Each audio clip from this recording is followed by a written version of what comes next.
Zee 24 तास एक पाऊल पुढे। मुंबई गोवा महामार्ग मृत्यूचा सापळा बनलाय। हा महामार्ग चौपदरी करण्याची गेल्या कित्येक महिन्यांची मागणी आहे, पण आणखी किती बळी जाण्याची सरकार वाट बघतंय असा प्रश्न आता निर्माण झालाय।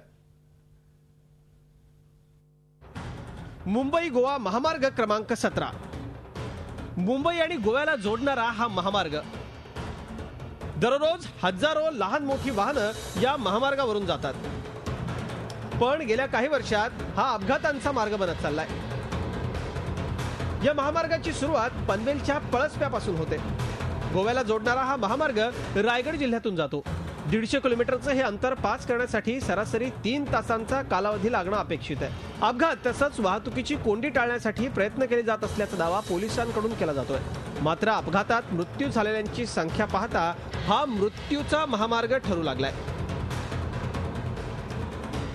विशेष म्हणजे कोकणात तसंच महाबळेश्वरला जाण्यासाठी हा जवळचा मार्ग असल्यामुळे या महामार्गावरच्या वाहनांची संख्या दिवसेंदिवस वाढतेय। रोज जवळपास 10,000 वाहनं या रस्त्यावरून ये जा करतात। अवजड वाहनांचा या मार्गावर सतत राबता असल्यानं प्रवाशांना वाहतूक कोंडीचा सामना करावा लागतोय।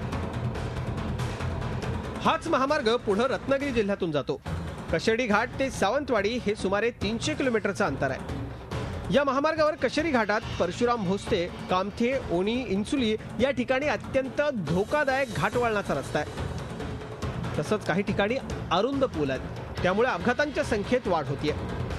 मुंबई गोवा हायवेच्या रुंदीकरणाचा प्रश्न अनेक दिवसांपासून केवळ चर्चेत आहे, मात्र आतापर्यंत 1 किलोमीटरचंही रुंदीकरण झालं नसल्याचं वास्तव आहे।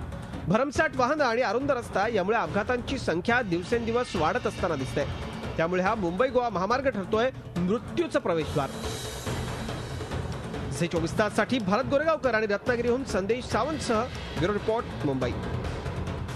झी 24 तास एक पाऊल पुढे।